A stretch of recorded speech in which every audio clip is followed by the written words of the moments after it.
Greetings, GameCola faithful, and welcome to the GameCola podcast. This is podcast number 195.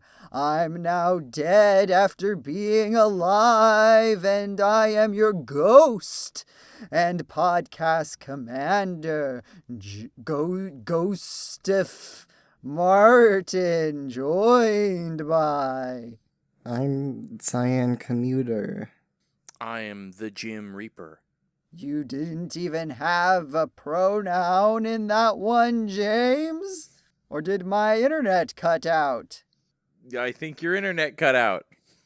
Okay. I said This is a great sign for the podcast. the internet's I'm too slowly scared. turning into Hamsar, I think. It's time for video games, spooky and otherwise. Probably primarily otherwise, because if you might have noticed that it is not currently Halloween. In fact, it is probably several days past when you would expect to still be considering Halloween things. I mean, I've been seeing Christmas ads for like the past 2 weeks.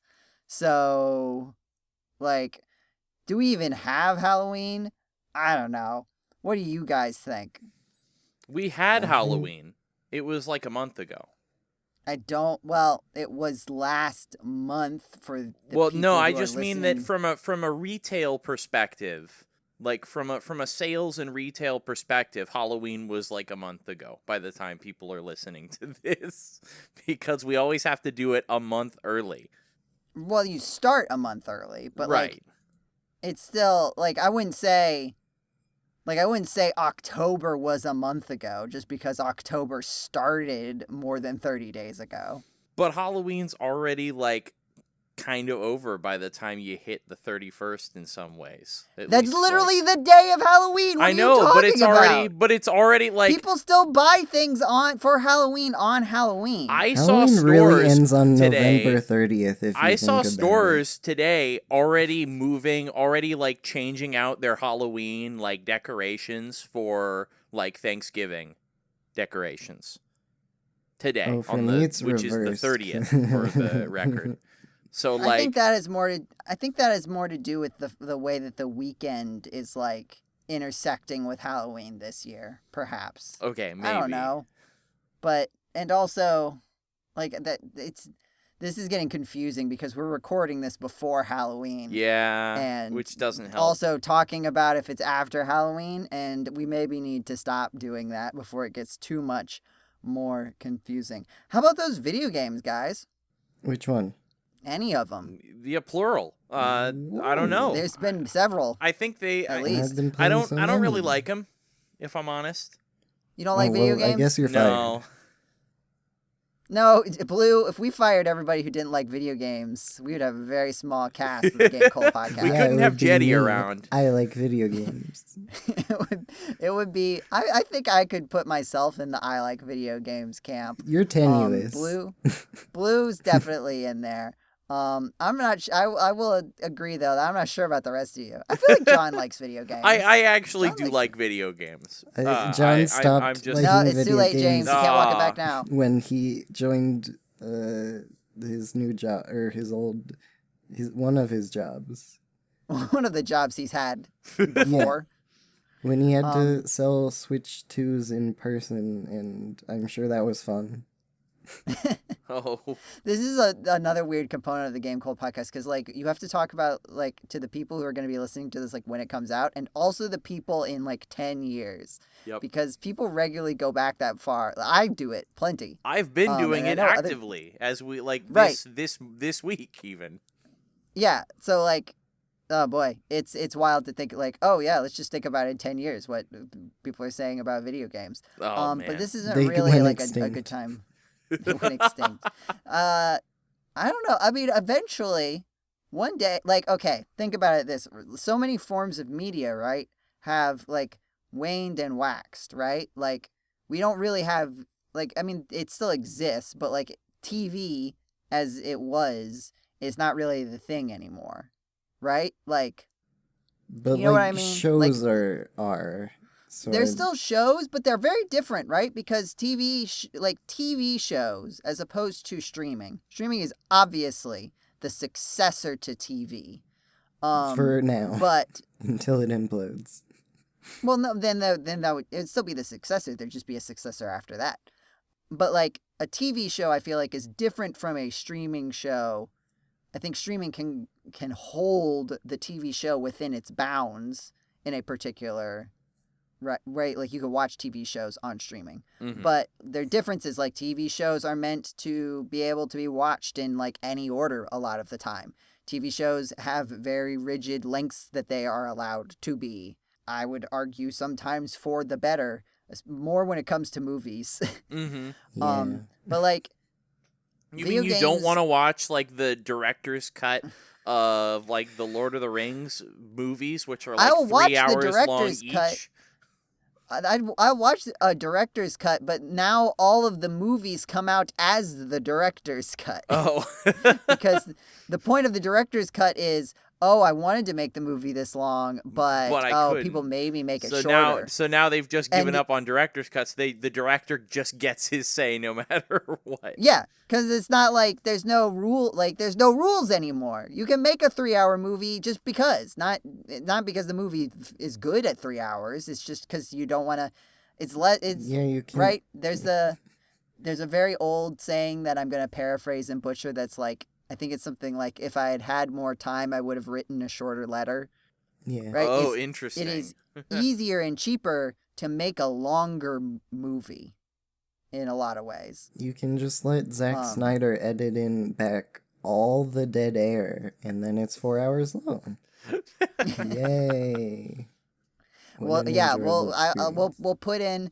That is funny though, that like we're making fun of it. There is a director's cut of the Metroid High School Hacks and Slash, That's which true. is already the longest Hacks and Slash. It's not. It's like, It's not published on the site though, is it? That was just something I think No. I made myself because I like. no. So it was on the FTP. No. It had gotten The uploaded- original raw files were on the FTP, and then I think I took those and edited them to like fix, because it was like, I want to say it was Jetty's audio, so he was in one ear and then the rest of the audio was in the other ear. Oh yeah, that was how iFree Skype Recorder worked. Yes, I do recall. But yeah, so then I think Um, I took that and I switched it to make it mono. Oh, so Jetty. Okay, well that's archaeology. That's some GameCola archaeology right there, because that means that what happened is that Jetty recorded it, with iFree Skype Recorder, Yes. and then sent it to me, I guess, probably. Because it was just edit. posted Or on sent it to the- somebody to edit. Well, okay, yeah, I don't know yeah, who yeah. edited Because that, I actually. found out about it because, and this is no longer the case, as far as I can tell, because I told Jetty about it.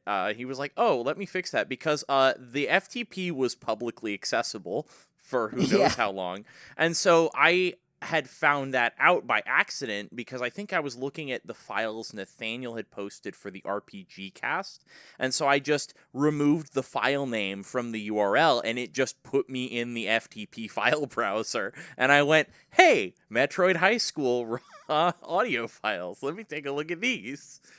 Hmm. And so that was how Which- I think this it got brought up that, hey, there's actually an extended cut of this, which is it's also amazing. I still listen to it. Yeah, there's some good. There's a little Mega Man bit in there that maybe I should try to find. Oh, I swear I know got this, exactly like, what you. cut out. So, anybody play any video games recently? And then you just crank up your volume of your Mega Man 6 you're playing. And I like that just from the like tinny, speakers going through Skype, Nathaniel was able to pick out exactly what Mega Man game it was Oh, from yeah, like I the mean- pause screen or like the main menu screen. We'll see if we can pull that, and maybe I'll put it on the Discord. Join us on the Discord. Yeah.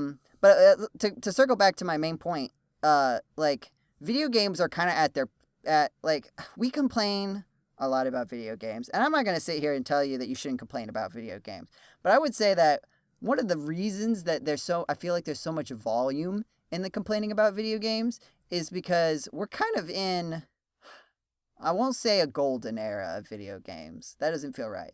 But we're in a silver era, I would say. We're like, compared to a lot of other times, video games are pretty good. I think, if you have an immediate reaction to that, I would say potentially consider removing the part of your feeling that was, I didn't used to have to pay any money for video games because my parents bought them. Wow. And not to say that, because I saw someone put it pretty well, that it's like the reason that the inflation argument about like, oh, $60, so many years ago was like $90 today. So it's the same amount.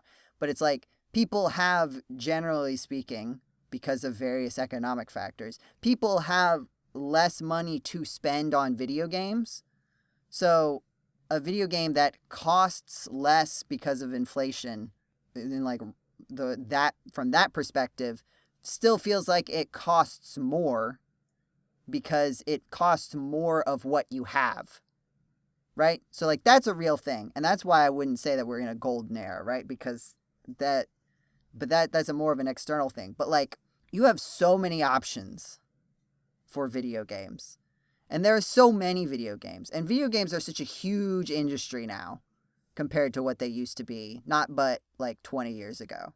And I think about that compared to like other forms of media, right? Where like you could think about animation, for example. Like you've got like big blockbuster animated movies, and you've got like really short, simplified content on like YouTube Shorts or like short YouTube videos.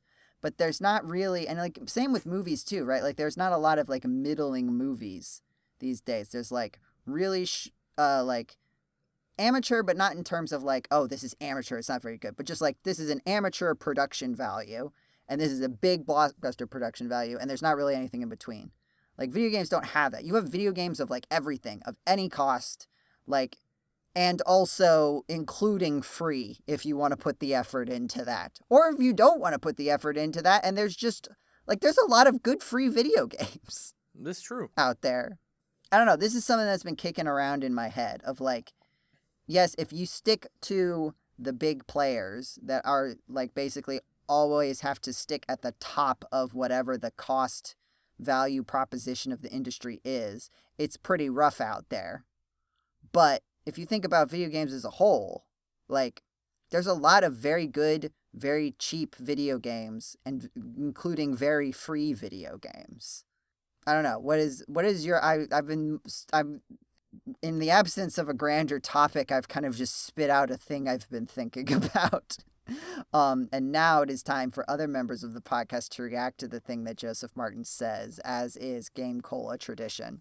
I have a few thoughts about that, which is, as we mentioned, that there's still some problems, and I was not really old enough like 20 years ago, or even so much, maybe 10 years ago, to really properly be looking at what's going on, and arguably I might still not be, but as the times have changed, I think that, I don't know, it's tough for me to say whether or not I would agree that we are in a silver age. I think that we are in a good place because, in particular, the indie scene seems to be, relatively speaking, thriving, and even like sort of the single A games industry, if we want to put it like that. So, I mean, if we have a range from indie and then sort of like single A, double A, triple A, and then of course our quadruple A games per Ubisoft's metric, I think it was,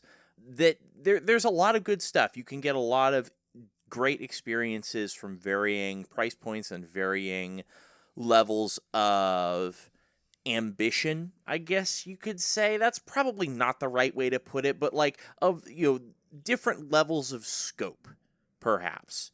Yeah. They're going for different kinds of experiences. So, you're not always going for the blockbuster. You might just be going for, hey, this is pretty cool, this is fun. But I think one of the areas that might be suffering the most is that really, really high end thing, because it's when you get to that point that it's when you are talking about big business video games where a lot of the problems are, which is unfortunate because there were problems in big business video games 10 and 20 years ago.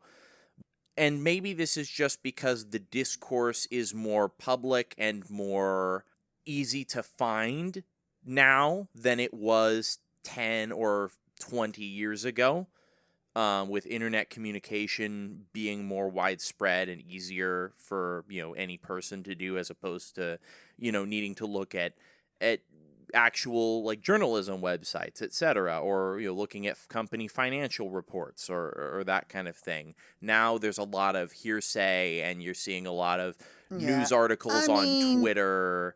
There's always hearsay. That's true. Well, I'm gonna counter that vibe a little bit. I think this might be a little bit of a case of hindsight being 21,000, or however you use to describe bad vision. Mm-hmm. Because, like, I feel like people really do not remember how angry people were at the Nintendo Wii. The same, like, not like literally the same human being themselves, but like the same kind of person who is like taking something to be justifiably upset with Nintendo. What, you gotta use your hands? That's like a baby's toy. Justifiably upset at like Pokemon, right? But like taking that into like not just like an opinion, but like a movement to suggest that, I don't think it went quite as far back then on this particular angle, but like to almost suggest that to purchase a video game that you do not like is an if you purchase, James, a video game that I don't like, you are anti-consumer. Was that really how it was back then? No, that's how it is now. Oh, that's how it is okay. now. This in Wii times, it was like you are there's still this angle of betrayal. Yeah, because it's like it's you are betraying real the gamers. console gamers by buying. Yeah, you are betraying the people who were the foundation of this industry.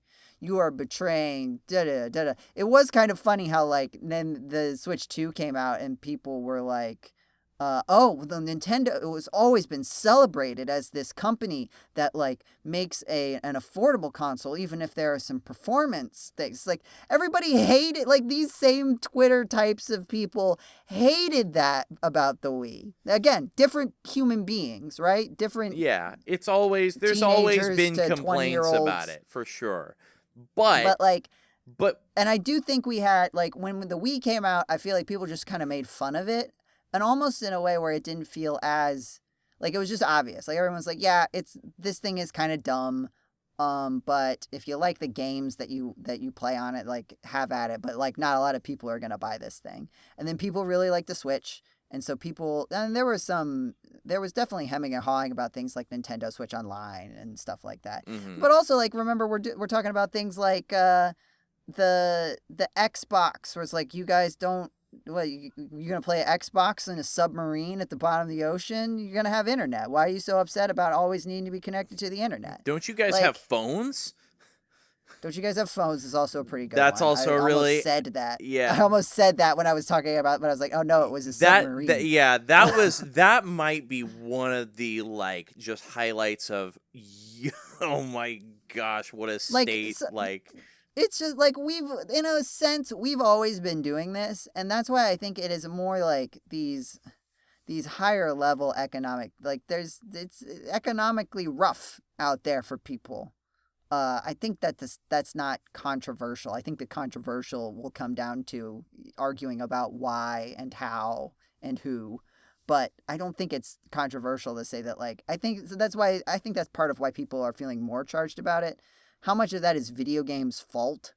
And also, again, like, even if all this stuff is, like, bad, like, before, kind of the issue was, like, the trade-offs that you had to make for, like, not going with the big box stuff were kind of big, right? Especially before there was a lot of indie stuff, right? So, like, you didn't even have, like, you couldn't even make small games, really. Like, they had to be Flash games if you wanted small games. Yeah, exactly.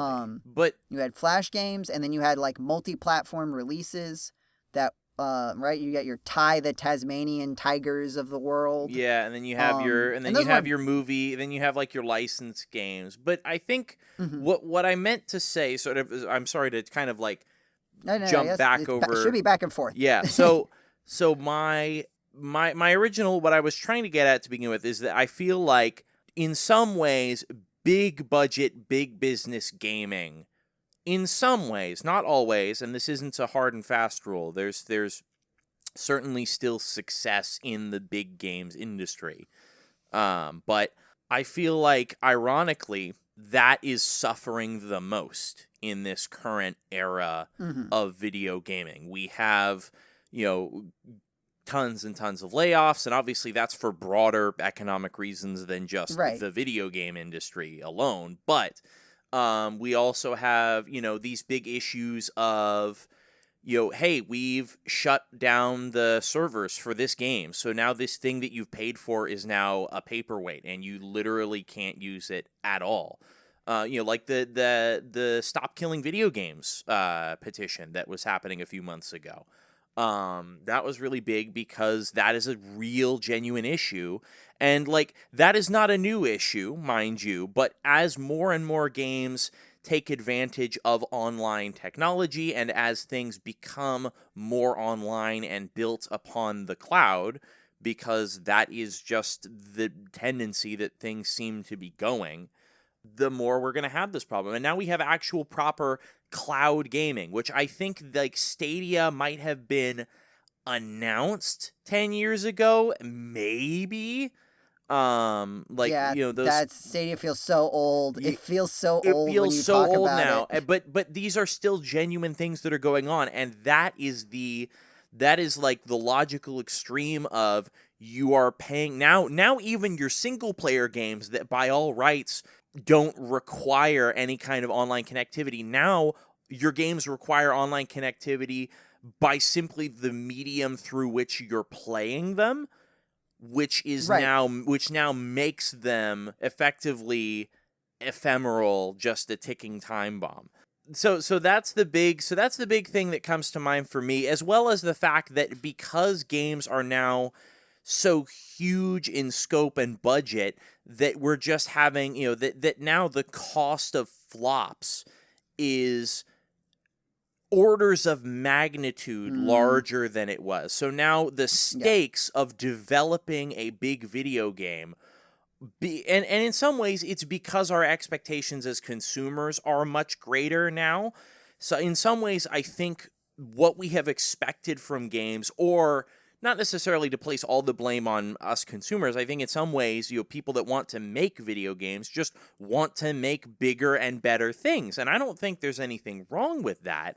I think that's awesome. I want, I have played, games like Xenoblade. They're like huge in scope. They have these massive explorable worlds and incredible large amounts of dialogue and everything. And then you've got games like 100 Line, Last Defense Academy, which is currently, I think, the record holder by a landslide for the largest script in at least a Japanese video game, by something like at least 50% compared to the next game in line.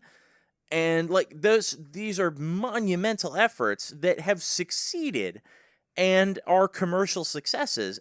But at the same time, we have games like Concord, and we have, I'm struggling to think of other examples off the top of my head, but we have like Balan Wonderworld.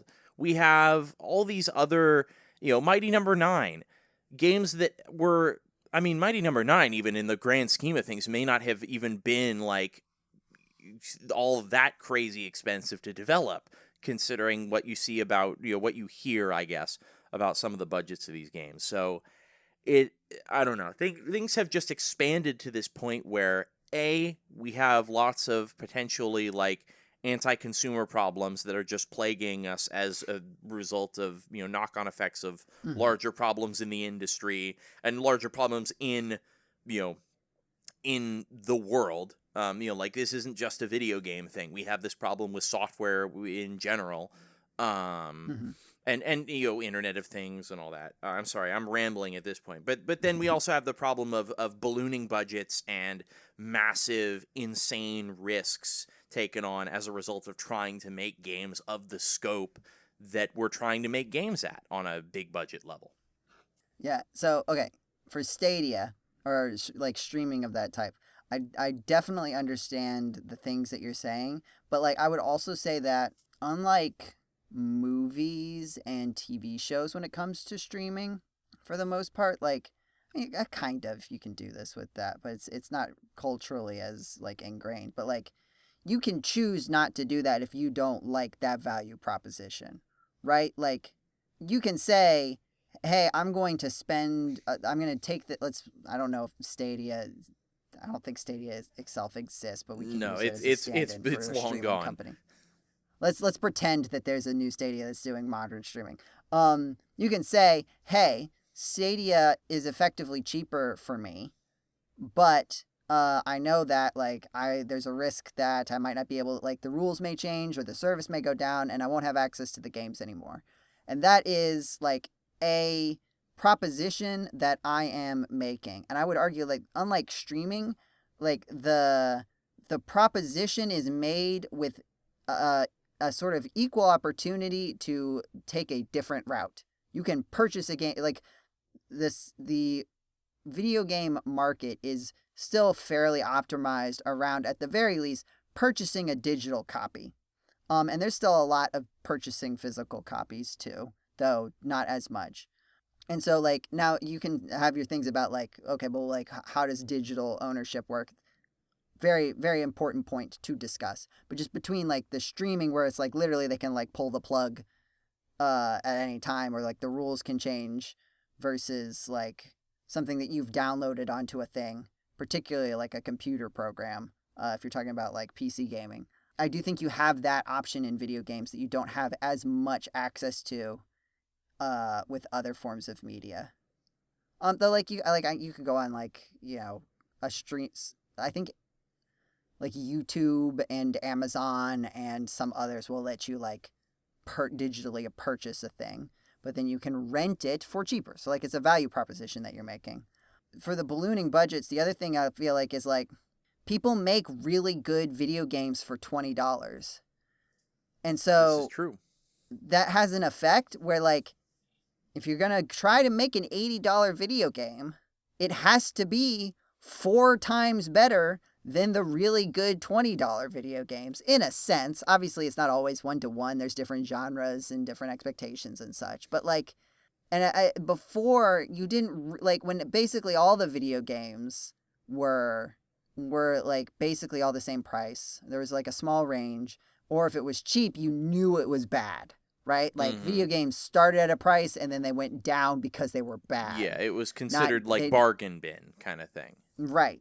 And that's another thing that indie games have done is that, like, you can see a $20 game and you don't think, oh, that's a bad video game. Which, like, that's what it used to be like before, like, Steam was the big thing, right? In those days, like, a $20 video game is like, oh, this is, like, a bad video game or a cheap... Like, I mean, like, Yoshi's Island on the Game Boy Advance, right? It's not a bad video game, but it's a remake of a game that already exists. Right? So, like, there's something in there. But, like, plenty of $20 video games are great. And, like, as good as a lot of, like, $80 video games or $60 video games. And so I think because we have this kind of breadth of gaming available to us, it puts more pressure at the top because they have to compete with cheaper prices. And, like, I do think that there are certain points where, like, there's diminishing returns on adding more and more budget to the game, but then there's still a pressure to be seen as premium. And I think at some point that needs to break for these long-term industries to, like, find, like, okay, we can't keep trying to max it out. We have to, like, find the balance. Because I guess for a long time it was just, like, a matter of how much money you could pump into the game. And that was the limiting factor. And now the limiting factor is becoming more diminishing returns on how much money you spend. And that's a completely different kind of paradigm. And I think different studios and developer groups are handling that better than others. Yeah. But at the same time, like, it's not like, you know, like with movies, there's been the way that movies have kind of like been split up. There becomes a thing where it's like, oh, if you don't like this movie, don't watch it. It's like, but I'm only getting like so many of these movies because they're all the big budget ones. So if they spend time making a movie that I don't like, then that means that I just don't get to watch a good new movie in the theaters. Right? Like, there have been a lot of times in recent times where I've been like, I'm interested in going to see a movie in theater. And I look, it's like, there's nothing here that I want. Mm-hmm. And it's not because there's a bunch of stuff that I don't like. It's like, there's not that many things going. And maybe I'm also a little picky, but it used to be a lot easier, I feel like. And I think we don't have that problem with video games. There's so many video games available so easily at so many different prices that I think a lot of people can find that sweet spot. I think it's fine to still expect, like, to look at an $80 video game. There's an element of, it's not immoral to like say, I'm going to try to sell this for $80, and you look at it and you think, I don't think that's worth $80. But like, no one's being tricked, right? Like, I think this is one of the things about like reading the discourse of Pokemon Legends Z-A. It's like, I think it's reasonable to be like, I would really like to expect more from you. And I'm going to be disappointed that I can't expect more from you. But I think there's another angle where it's like, nobody who bought Legends Z-A, like, they had hoped it would be better than they thought it would, but they got what they thought it would be. All the information was basically there. People had a accurate impression of what the video game was going to be. There's no lying or manipulation involved in that. I will say, the one angle of modern gaming that I will not like equivocate or defend in any way is all of the gambling. That's just bad. That is just a bad boxes, thing. you mean, specifically? Not just loot boxes. That's a big one. But because like I think that like the slot machines in Pokemon are okay. Well, yeah. So actually, well, okay. I like that we took those out, but we leave in loot boxes. I think that what's very funny is I think the slot machines in the first Pokemon video game are actually good because, contrary to popular belief, video games mean something, have themes, and communicate artistic intent about the world. And the theming of Pokemon Red and Blue about the casino it was run by the criminal, like by organized crime. Yes. It was a bad thing. It was run by Team Rocket. Bad. You talk to the people and they're like, I've lost all of my money. And you like see the Pokemon that are being sold and you're like, how did they get this? There's a criminal enterprise clearly of people who very explicitly in the text steal Pokemon is their thing. And now there's this enterprise that sells Pokemon at a casino that has got an organized crime in the basement. Like, yeah, it's saying that the casino is bad. Then I would say in other games, they just had a casino, though. And they didn't include any of that theming. And that's a little bit more like, not as bad as like loot boxes where you're actually like spending money and like mobile games that like are hacking people's brains, right? Like that, just, I could understand someone saying like, is it really deception? I would argue that it is a kind, though not like literally the outright lying, but like a sort of obfuscation and clearly trying to get people. The only way you make money is by getting people to make bad decisions. Like things where they don't actually they think in that moment they're going to get a thing out of it, like an enjoyment or an emotion, and you don't give it to them because like of the way that the gambling systems are set up to hack the brain. Like to me, that is like a deception that is similarly bad to like lying about a video game, right? Like making sure that reviews for a video game don't go out until it already comes out, right? Like that's deception. That's just bad. Versus like, we made a game that is not worth what we are charging, but this is everything about it. So you have the information to realize that this is not an accurate value proposition. I don't think that's good. I think it can be disappointing, but I don't consider that bad in the same way of like being amoral. And I think some people will say, like, oh, you're taking advantage of people's nostalgia. And I'd say, like, there can be angles of that, but also, like, nostalgia has a value. Yeah. There is a positive feeling that people have. And, like... And you can be like, I don't think you should have nostalgia and value it. And it's like, there's an element of, like, okay, if we get too stuck in a cycle of nostalgia, we never, like, get anything new. And it can be healthy to expand your horizons. But, like... Mm-hmm. There's still value in it. It's still like positive experience. It's fine to like something perhaps more than you otherwise would because it hits some nostalgia for you. Like that is genuine. Like if it made you feel happy and you enjoyed your time with it, then it's up to you to decide whether or not you feel like it's worth the amount of money that you paid for it. Like, can we suggest or maybe be like, well, even so, you spent $5,000 on it. Maybe maybe it could have been a little bit less. But I mean, if you really, really wanted it, then I don't know. It's tough. Yeah, there's limits to it, of course. Yeah, there's limits to it, and also like I do acknowledge that, like, when you talk about benefits and emotion, especially with like the gambling example, it's like, yeah, how do you separate those two things? And like that's a I'm going to admit that's a difficult conversation that I'm not in this exact moment equipped to handle. I would be curious for other people's thoughts. Blu Ryder.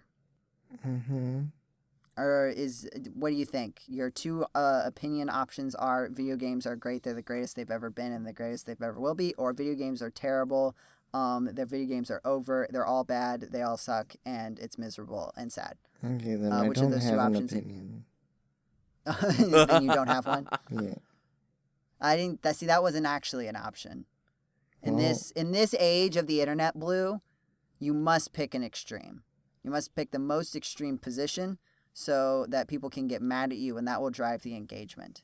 Well, that's all James and I have been doing.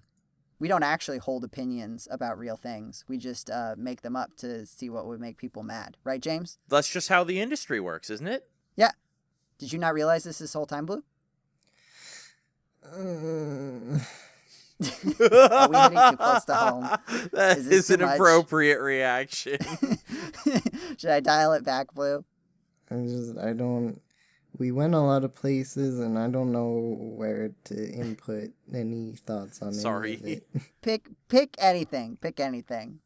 We were talking about, like, whether it's the Silver Age or not, and, Yeah, I had a feeling you would have opinions about me appropriating comics lingo on it's, since video games are, like, one of the most nascent, art forms, I would say I was trying to, like, think of the timelines for, like, the different ages of, like, film and comics and stuff, and I think squished down to be relative to other art forms, I think that's about right, is Silver Age, but I don't know. It is also just, like, very different, like, as you were saying, than other art forms, like, yeah, the film does not work the same way as games, and they, like, all of these different industries share issues, but for video games, in some ways, a lot of those issues are worse because they're slightly different and there's nothing else really like them. So it's just sort of hard to definitively talk about any of it.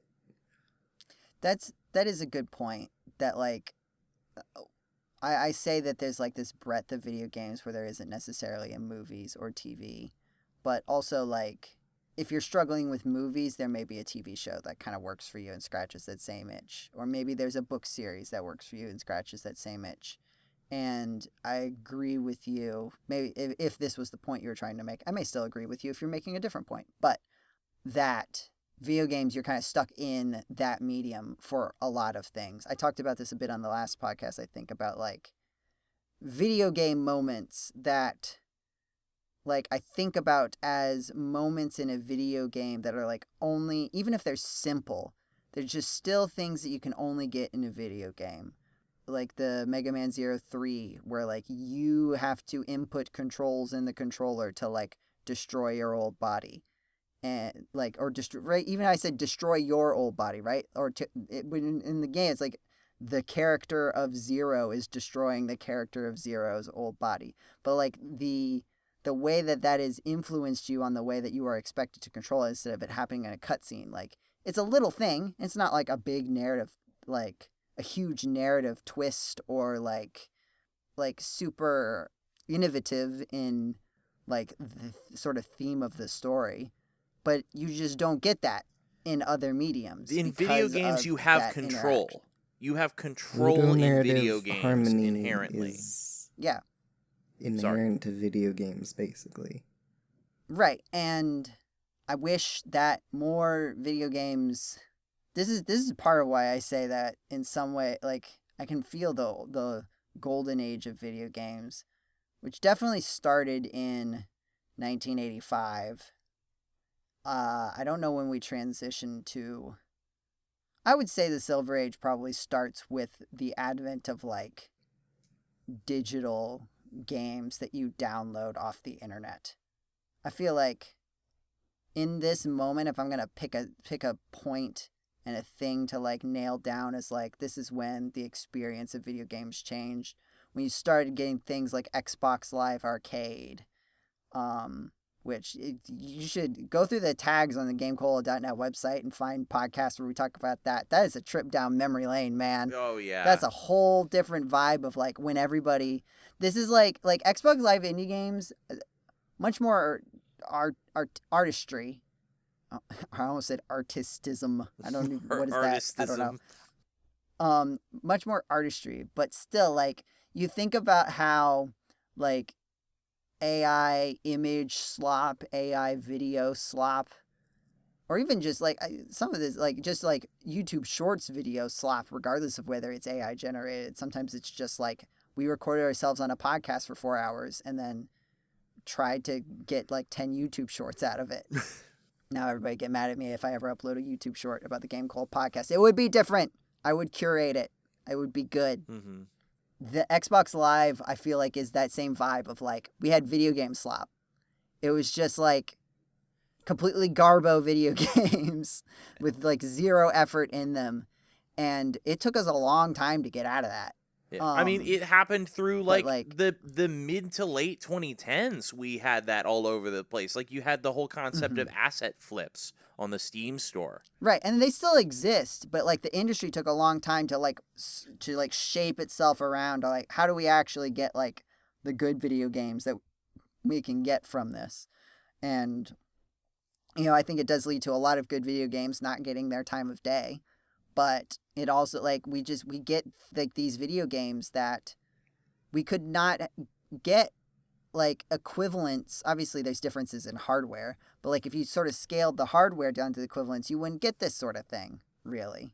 Just because of the flat cost of like having to make a physical thing. Like on the one hand, I appreciate like the value of physical media. On the other hand, it kind of feels weird that for so long, it cost you the same amount to download software and to ship a physical item in a freight boat across the world or wherever they make video game CDs these days. Or they're not. They're probably not CDs. They're discs. I'll call them discs. Blu-rays. Are they still discs? And they're cartridge. I don't know. Maybe the PS. The PlayStations and the Xboxes, I think, are still discs. Yeah, they're Blu-rays these days, or like Ultra HD Blu-rays. So like basically VHS video games. It's the That's same. What we need. I feel like the Ultra HD Blu-rays are to Blu-rays what DVDs were to CDs. Not in that they carry video instead of just audio, but just that they are basically an upgrade in a sense of a similar medium. So that's basically what modern consoles are running. Whereas like PS3 and PS4 were just regular Blu-rays, and now PS5 and Xbox Series are running on like the Ultra HD, whatever it is. Xbox Series it's so dumb. It's so dumb. It's such a bad name. Blue. Mm-hmm. Blue. Yeah, what's If we up? talked your ear off. Okay, if we're in the Silver Age of video games now, what will tell us that we're in the next? What is the next? And how will we know when we get there? I mean, if I try to think of like the Bronze Age, I think the difference, one of the main ones was like how violence was allowed to be used, but like that's not really Yeah. equatable to video games. So I feel like video game violence is like yeah, in that transitionary period between I the think gold my and silver best ages. guess would be like some massive shift in like control or like the comics code that stopped like people from punching and shooting guns and stuff. Regulation, I guess, is the word.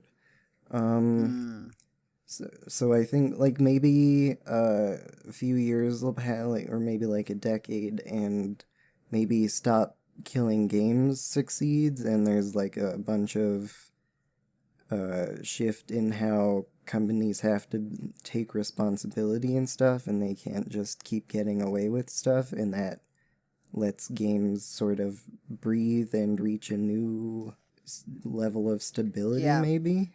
And I could see that. potentially reform around things like loot boxes and microtransactions as Yeah, well. that was the But other thing the I thing was gonna is say. that could have knock-on effects that we're not like we want, like these are all things that we're like, oh man, I really hope that they do something about such and such. And but I would be, it would be perhaps a bit naive to say, well, whenever that happens, video games will just be better.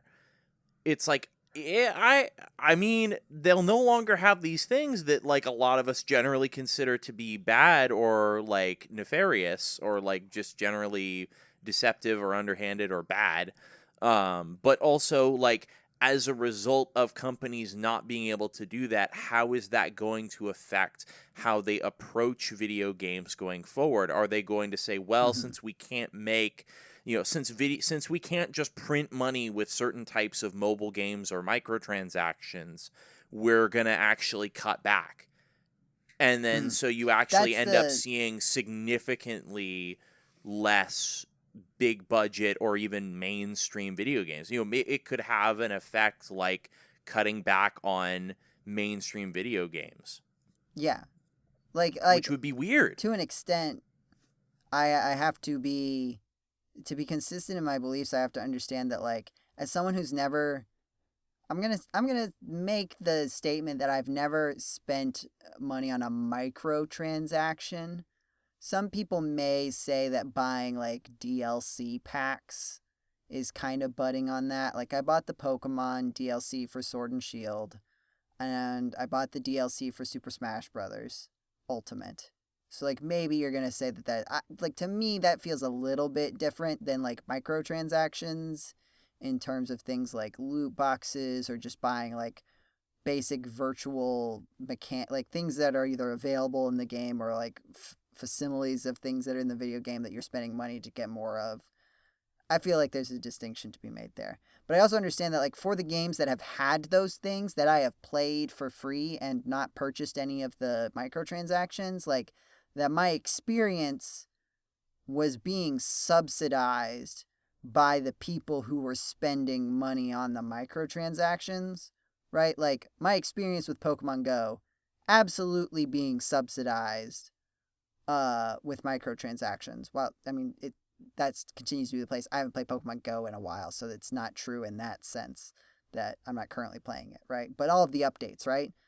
Subsidized by people who are spending. And if it was like people with more money are spending more money on the video game, like I wouldn't necessarily feel so bad with that. But the people who are spending the most money on these things are not necessarily the people who have the most money to spend on these things, right? They're not targeting people with money. They're targeting people susceptible to gambling addiction. Yeah. And so I would say that like, yeah, look, I know that for me individually, that will probably lead to maybe a negative experience, but fewer positive experiences with free to play games that I don't spend money on the microtransactions. For myself, at least, though, I am comfortable saying that is a sacrifice. Like, if, okay, I don't get another Pokemon Sleep to try out or something like that. Or maybe there was I can't remember the other Pokemon mobile game that wasn't Pokemon Go. That would be a better example than Pokemon Sleep, which was not that fun. I kind of played it just for the bragging rights, and if I didn't have a video game podcast that I was the host of, I don't think I would have kept playing that. And also, considering how long you like expressed interest in Pokemon Sleep during its development, it would have been a little bit ironic had you just been like, "Oh, I'm not even gonna bother." No, like after years of like but development, you're that's just not. like, "Oh." I also wouldn't have said those things if I was not on a podcast regularly. I think too, like that's some of the true. influence there. Well, also sometimes things change and you're not as interested in a game as you would be. Like recently, Vampire the Masquerade Bloodlines 2 came out, and I did not buy it, even though I really liked the first one, because stuff happened. Well, yeah, and I mean, like, I want to say that, like, I remember one of the things I remember listening to on these. I think I've been listening to like the 80s and 90s podcasts. Yes, from the 80s and 90s GameCola podcast. Actually, but yeah, GameCola didn't podcast have a numbers podcast like in the 80s. yeah. That's how that long was we've been when doing the this. site stopped existing for a while. So, Yeah, in a sense. Yep. But yeah, podcast numbers like 77, 78 through about 90 something now. And one of the things we were talking about is that it was supposed to be Fire Emblem Cross Shin Megami Tensei game for the Wii U, and that ended up being something completely different by the time it actually released. It became like Tokyo Mirage Sessions or something like that, which was nothing even close to like what it was originally purported to be. And I thought that was interesting, just hearing staff members. I don't know if anyone was super into either of those series at the time, so they were just expressing more just passing interest in it as a thing that was being developed. But knowing now that the game that came out, and having had friends who were looking forward to that game and then like just were, this is not at all what I was interested in 5-6 years ago when I heard it. Well, it wasn't 5-6 years, but like 3 or 4 years ago when you told me that they were making this game, and then you came out with this other game that like it sort of rose from the ashes of the original concept. It's like it's not the same thing anymore. So anyway, that's just an example that came to mind about that sort of thing. Blue. Yeah. Speaking of video games that I felt like I had a better segue to this, but I can't remember. Blue, can you come up with a segue for the video game that you've finished in recent times that is relevant to the conversations we've been having? Speaking of whether games are AAA or not, or somewhere in the middle, there's a AA, I guess, game called Clair Obscur that I finished recently. So you started playing it as of the last podcast. We had a lot of discussion about like if you thought you were going to get to the point where you understood why everybody was calling it the game of the year. Did you get to that point? I just think people don't play as many good games as me. Or games that are as good as the, like, ones I've been spoiled with for the past year or so. Just, like, ones that really knock it out of the park and set a new standard. Is that what you feel like it doesn't, like, set a new standard? Is that kind of the vibe that I'm getting from you?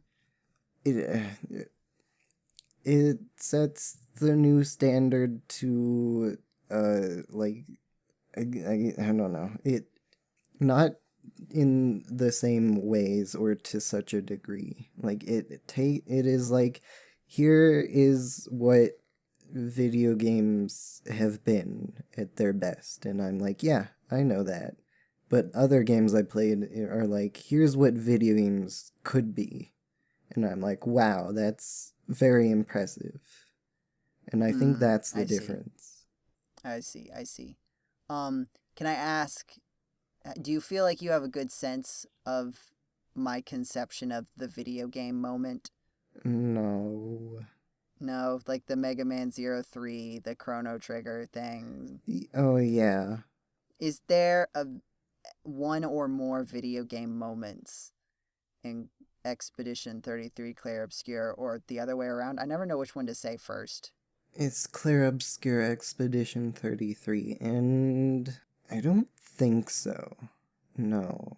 Like, there's a lot of parrying, and you have to time that correctly, and if you do that good, you don't take damage and you deal damage, but that's not really ludonarrative harmony. It's just... Right. That's Paper Mario. Yeah. So I don't... Yeah, not that I can think of, no. Not really. It's like my impression, again, this is like as someone who has just heard this video game be talked about, so like take that with a large or small grain of salt depending on how you feel like the idiom should be exaggerated. I feel like that this video game is like an entry point into RPGs for people who like video games such as The Last of Us. Sure. Yeah, I guess so. Like, I think it feels like it has this sort of narrative weight and just like stylization that people who have really jived with those kinds of video games like to see, that isn't like Paper Mario, a flat version of a very cartoon man. And then that has exposed them to a very good style of combat system, especially if they've kind of bumped up against RPGs, more turn-based RPGs before that were more just like standard, like pick the attack, do the attack, pick the attack, do the attack. Yeah, I suppose that is about right, yeah. I do feel like from the people I've talked to, the people who have liked this game a lot have specifically not played RPGs with this kind of like action command element to them. Yeah, that would make and sense. have mentioned that felt like a breath of fresh air compared to the other times they've kind of engaged with RPG mechanics. Yeah. So that's kind of where I think this game might be sort of sitting. Yeah. It's like exposing people who like video games a particular way to, in terms of like setting and presentation, to mechanics that have not really been put into those kinds of settings. Because, like, to be fair, when I think about RPGs with, like, action command inputs, I think of Mario and Sonic the Hedgehog, that one DS game. Yeah. And Earthbound, and Y2K. Yay. And what was it? Were there others? This is what we need Jetty for. I mean, Jetty, there's sure lots of others, I'm sure, but I'm sure. I just can never think of any more. Yeah. I think it is cool. And I think you could say that this is sort of a new thing that it does bring to the table, is a kind of combination of these two things that it doesn't seem like we've gotten a lot, right, on either side, right? We haven't gotten games with these mechanics that have this kind of narrative style and visual presentation. Yeah, I suppose so. And so it's valuable as a fusion of those things. Yeah. But I think the people who are coming from the narrative side are more impressed than the people coming from the video game mechanics side. Maybe, yeah. The narrative was fine. Like, it was like your average blockbuster. Like, it was good, but like well trodden path. Like, I've seen this movie 100 times already, but it had 33 times perhaps, or maybe 77. Both. I don't know which way. But it did have depth to it. It wasn't just that. There were moments where that where you have to think to understand what's happening. It's got some themes and symbolism and some deeper stuff to it, but it isn't like groundbreaking. I've my 7 is like I had a good amount of fun with the game, but there's some stuff that really detracted from my experience. And my 8 is I really enjoyed the game and I'm satisfied with it. And my 9 is like, this game truly impressed me. It's about an 8. It's somewhere around there. Okay, I was a little worried for a second you were going to say 7.5. And No. Like every time if you had said 7.5, it would have been like every time I've asked you, you've mentioned a number for this game, it's gone down by 0.5. No, it's definitely... I'm glad it's stuck at 8. I'd say it's at least an 8, but definitely not a 9. Okay. I think we've gotten the Obscure fans sufficiently mad at us. Yay! Are there other video games you've been playing in recent times? A lot, yes. Aethermancer started or entered early access, and that's like a monster collector roguelike.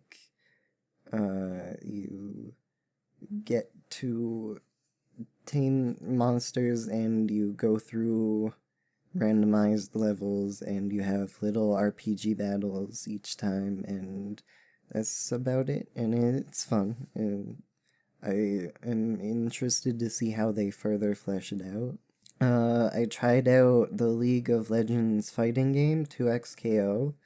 It's pretty decent. I didn't decide on who to spend my character coin on because I don't know enough about the game and who I will like or want to play. What is the character coin? Well, so it's free to play, but it's like League where you have you have starting characters and also you have characters that you can microtransaction to buy stuff to unlock. But a character coin is the one freebie they give you. I see. Yeah. I played Dispatch. I've played the first half of that. That's really good. That proved that I was born in the wrong universe because I was born to do that job. What kind of game is Dispatch? It's like if the writers of BoJack Horseman made a Telltale style game, except they also added on top like a really fun main gameplay loop. So I don't know anything about BoJack Horseman, I'm afraid. It's really good and funny, but also it has a better story than Clair Obscur. Oh. Oh, now you're really going to make BoJack people Horseman mad. Does or Dispatch? Yeah, BoJack Horseman definitely does. Oh, ouch. It's a really good show. It is not like, I mean, it is up there. Oh, okay. But also, it is a very different style of Clair Obscur. So there's going to be people who absolutely just hate the style of BoJack Horseman that are going to, I think, resent the comparison. Yeah, I was going to say, I mean, I don't know anything they're about welcome either to of be these wrong. things. Like, I'm not from saying what you I've shouldn't seen. have said it. It's just a funny, it's a funny thing to imagine the person who gets unnecessarily upset about this. I'm correct.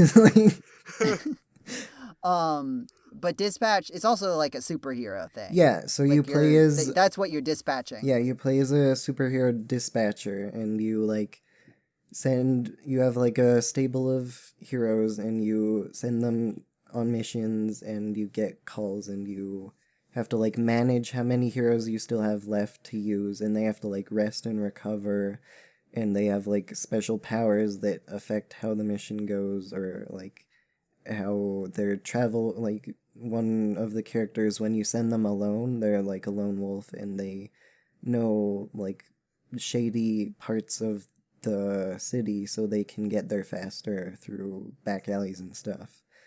And then also, you get RPG upgrade stuff too.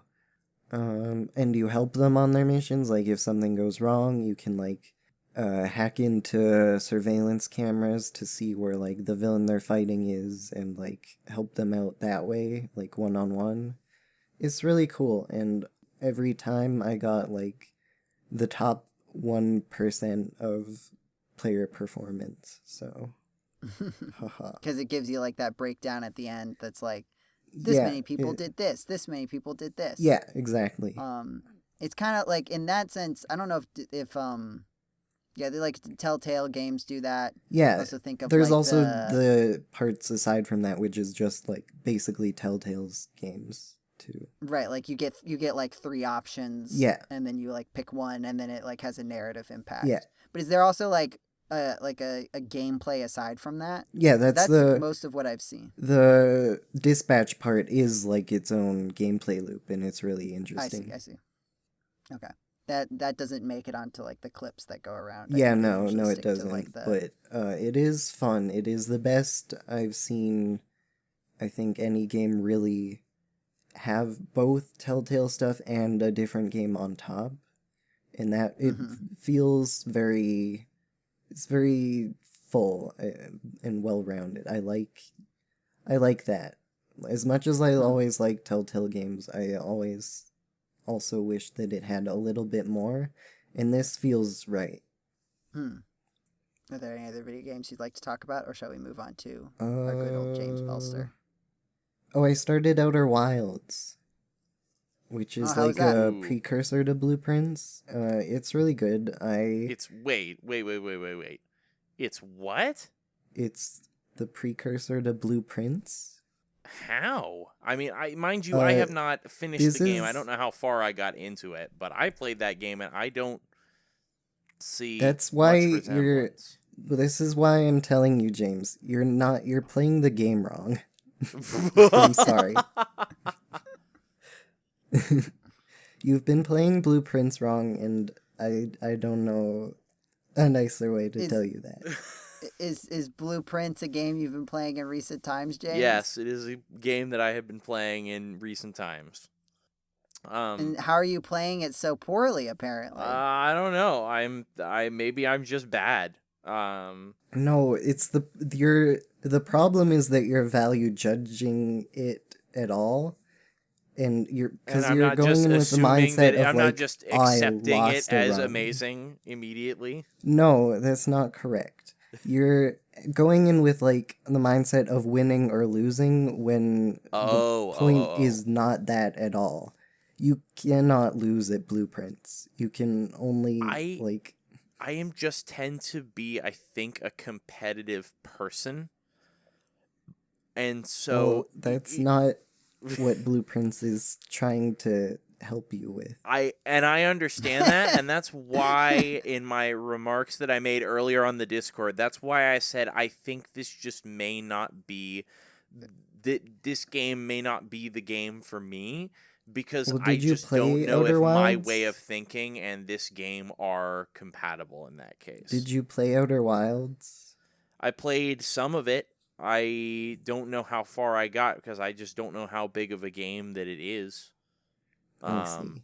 But I started it up. I flew around. I found some secrets. I found like a neat thing. I don't want to talk about like I don't know how much I can talk about and also it's been a few years, so I don't even fully remember the experience myself. But it was okay. I mainly just kind of explored and checked out new areas, tried to, learn some lore and stuff. And then I think I just set it down and started playing other games. I see. Well, I'd be interested to do a stream or something with you where I play Blueprints so you can experience it but not have to be upset. Maybe. That could be fun because my thing is this episode of the GameCola podcast, Blue tells James that his personality is incorrect. No, I just said that his approach to Blueprints is not what it's hoping for. But is it necessarily one that is unexpected for this? Because again, when I look at this game, the way that I see it is that it looks and feels to me like a roguelike of some sort. Like it's sort of a puzzle game, but it's a puzzle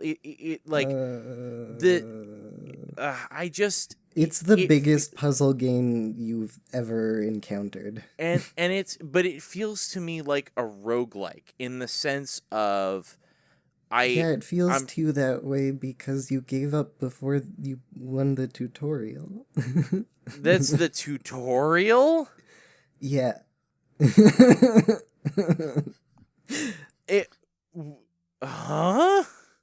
Yeah, the problem is that you're not even at like a point in the game where you could possibly be screwed over by RNG because there's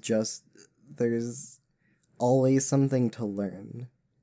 Cuz that's the thing is that I felt like like so far I feel like the runs that I have done have just all just kind of felt a little like I've discovered some new rooms to go through. I've discovered there's maybe a little bit of lore in one of the Because, okay, things I that feel I like we need to find. explain what happens in this video game. So People must be going insane. if I You can go through this is the game where you go through like a house, and the house changes. every time you go in, right? and each It's Every very time you go House in. and of every Leaves. time you look at a door, you get a choice of 3 or like usually 3 possible room layouts to place in the room that you're about to go into.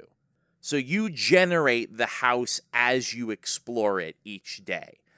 Mm-hmm. And so you're trying to reach the 46th room, which is hidden and not on any of the plans for the house, supposedly. So that's the and goal. so it's like so there's interlocking puzzles with all of these rooms and stuff like that. so you're basically building out a thing, but you're given randomly a choice of 3 possible room layouts to place. And then also some rooms you can only go into if you have a certain number of various like sort of currencies, like usually like gemstones, so like certain nicer types of rooms might need you to have a certain number of gemstones, and you can only find gemstones by completing puzzles, which will appear in certain types of room layouts, or certain rooms might just have gemstones lying out and about. Or you might choose to specifically generate a room that contains gemstones or gold or money or whatever. And so right now for me, the short-term objective is to reach, I forget if it's called the atrium. I think that might be what it is. And I have gotten literally right up against it with a door facing towards it, but it just was blocked. It just wouldn't let me in. And that's as far as I've gotten because I was like, well, I'm here. You haven't given me, like, I don't understand what I'm doing wrong. Like, you're like, okay, this is the part that I would shoot. You should try and reach this point first. I'm like, I've reached it, but you won't let me go in, and you haven't explained why you're not letting me in. And, like, in doing that already took, like, I don't know. So, I don't know. It's hard. Like, I enjoyed it. I think it's neat, but so far, my experience has not been one that makes me want to keep going. If there's supposed to be some big, huge revelation that this is like only the beginning, then that's so not that's so unclear to me. I had no idea. And like maybe knowing that, I might be more inclined to play further. But if you had not told me that, I would not have believed that there was anything significantly more to this game. It is possibly my favorite piece of media to ever exist. I wonder if the Clair Obscur fans are feeling some kind of Yeah, see, right that's now. and that's what I kind of felt like a little bit when I actually went and I played this game. The bit that I played, again, mind you, haven't played the whole thing, so it's like, but what I played did not make me feel like, oh man, I need to play more of this. That is fair. To people like me, what it does is the RNG and the all of that forces you to deal with what you have and pay attention to what's given to you. And I would not have been able, if you sat me down the day Blueprints came out and was like, here is a video game, please play it, I would have died of thirst because I don't know if you have like read House of Leaves or know any like horror or other media about someone becoming obsessed with something to the point that it becomes their downfall in some tragic way. But that would have been me. Blueprints is Lovecraftian, not in any of its contents, but in its real life existence. I Which did is not like, understand which I the wish I House of knew, Leaves and until I wish I knew why, because to me, I don't well, understand how I that could think be. I think maybe we should play it, or I should play it, and you should watch sometime, and we can go through it together. And it might help, Maybe. or at least it will help you see what I see in it. You know, there are some people who play Mega Man games and they don't use any of the special weapons. Yeah. And I look at those people and I'm like, what are you doing? Yeah, What's going on Nathaniel, here? what's wrong with you? I mean, I know He's done people who his- specifically don't do it as a challenge to them. Well, not even like as a challenge to themselves. They're just like, that's how they're used to playing the game, and Right, they enjoy but, it like- that way. Like, yes, but also, I want to be respectful, and also I'm like, what are you doing? That is the fun part of the video game. There for you. I want to perhaps express in that way that I could understand some of the dynamic that's going on here. Though, as James said, like, there's a little bit of a difference in that. There's plenty of people who play that way and have a really good time somehow. Speaking of Mega Man, the video game that I've been playing in recent time is a little hidden gem you might be familiar with called Oh Joe's. Oh, Do you guys yes. know about Oh That Jo's? sounds familiar. It's a game There's about you. videos on Hmm? that's on. We have videos on that. It was also made by our former staff member Nathaniel Hoover. Yeah. Yeah. So I watched just at randomly. I went back. I do this every once in a while. I go back and watch all the Mega Man videos for the Gemini Laser channel that Nathaniel made. And I was like, I remembered Oh Joe's. I was like, oh yeah. And like that's another thing where it's like that's very video game. First of all, it kind of goes to like the points I was making. Like there's good free video games out there. Sometimes Right? they're Like- even about you. Isn't that? Yeah, sometimes they're about me, Joseph Martin. I really appreciate that Nathaniel made a video game about me. No, it's a video game, but like this is like a really interesting thing that in like I don't think it is only could be done in video games, but like when you do it in video games, it's like oh yeah, I see how this works in video games. Where like Nathaniel has mentioned in his video series and in other situations that there's a particular type of enemy called Sniper Joes, and then there's iterations on them that usually are some like thing Joe, like Hammer Joes and stuff like that. And that he feels like they're the things that are usually common is that like they have a period of invincibility, and then they have a period where they can be damaged, but is also like when they are like attacking you. So like they're shooting a thing. And so you always have to navigate, like A, you have to wait until they become vulnerable, and then B, when they are vulnerable, you usually have to navigate some kind of attack in a way that you don't take too much damage, or you try not to take any damage. And he was saying that those, I feel like those aren't really being used to their full potential in like a game design sense. And so like he made a video game that's basically all about like here's all the ways that I think you could use Sniper Joes and their similar enemies like creatively, mixing in a bunch of different mechanics from different Mega Man games as well. And it's almost like there's a part that's like I'm not like it is a good game, but there's a part where like elements are like this isn't even like the point isn't to be good, the point is to show how this could be done, and almost for you to kind of feel out which parts of this do you like as you think about it as you are playing it. I don't know, to me it almost feels like it's less saying here's all of the good ways to do it, and it's like here are a bunch of different ways to do it, and I want you to come back with how do you feel about each of these individually. And surely you're going to come away with some that you think, oh, these were really good. And it's like, oh, these are actually just really annoying. And they kind of speak to a fundamental flaw of some of the enemies. Or I don't know. Like, the way that it asks you to engage with the enemies in its premise, which you can even get from like the intro cutscene too. You kind of get a vibe of it. I think it's just like a really interesting way for a piece of media to exist. I don't know. It fascinates me. It's also very hard. Like, I mean, like one of the things is that these are like generally considered the hard enemies in the Mega Man video games. Like that's kind of their point. Yeah. So it is a quite difficult game.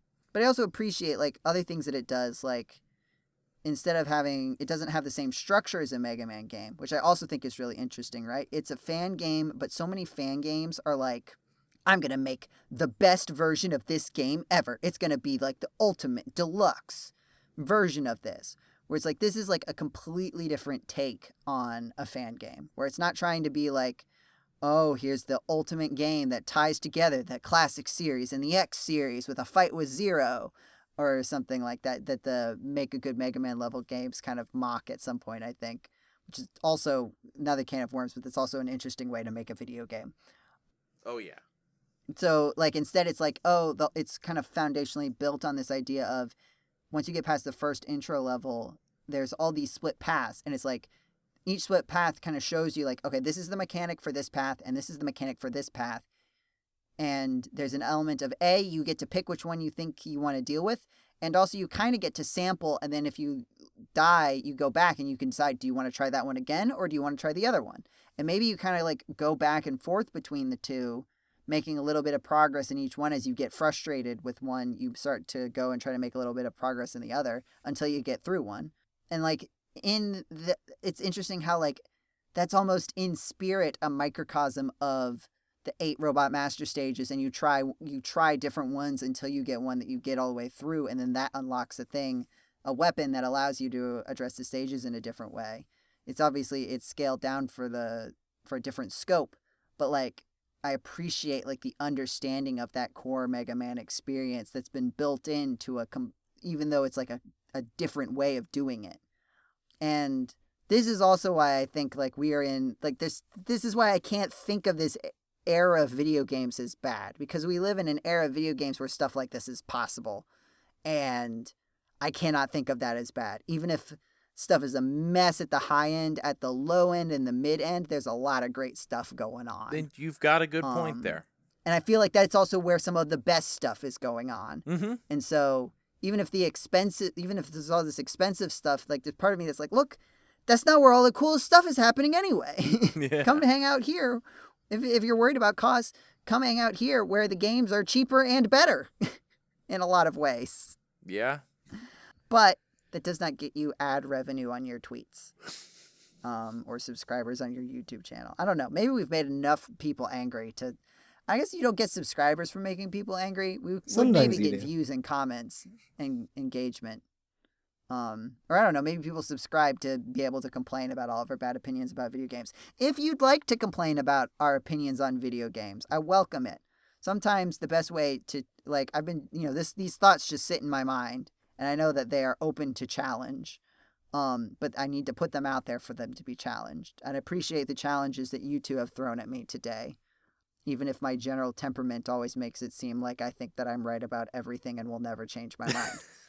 If you want to complain about the things we said about video games, you can do so in the comments of the YouTube video that you're currently watching, potentially, or you can go to GameCola.net, and this podcast has an article page that you can go and comment on, or maybe you're already there. You can also go to the Discord. It's in the YouTube description or on the links on the GameCola.net site, and you can come and yell at us in the Discord. And you can send us an email, podcast@GameCola.net. You can message me on Blue Sky. I'm Joseph Martin at Blue Sky, Joseph.Martin at Blue Sky. And James are you Captain Swag still? I don't really like actively look at Blue Sky, generally speaking. But I am. That's okay. People can still yell at you. Yeah, I am CS101. CS101. CS101. Blue Sky. Oh yeah, you're from your computer science teaching course arc. Yep. I don't think you can talk to Blue. I think Blue is hidden from the world. I'm in the Discord. If you want to yell about Blue about Clair Obscur, you're gonna have to go to the Discord. Mm-hmm. I'm not ferrying those comments over. Yep. Nope. I'm not gonna.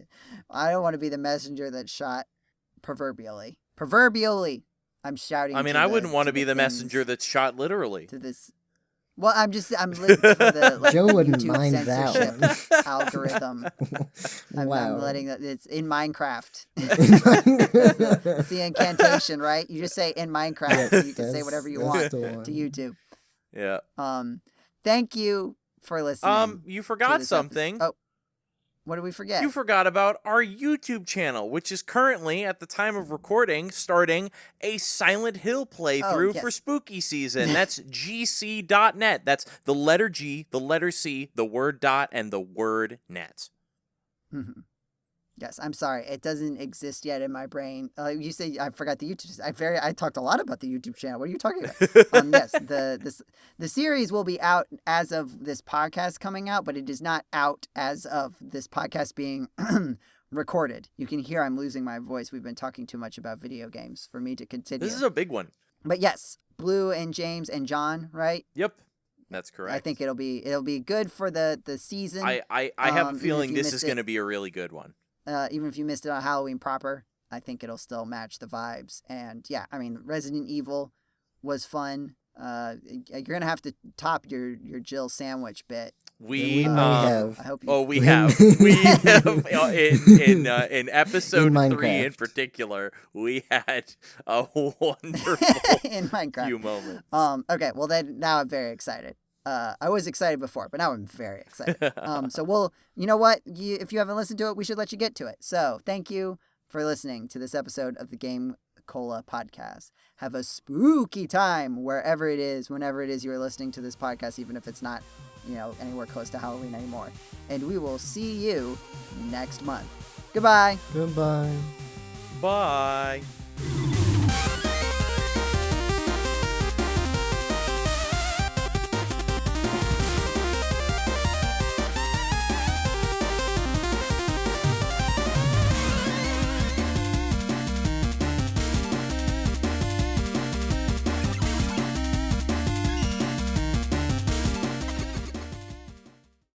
Okay, let us begin. Let's sync. Yeah. Okay. 3, 2, 1. Sync. Spook. Syncing is part of beginning, Blue. Like, calm down. It's okay. Sinking is part of a boat. Not ideally not. Okay.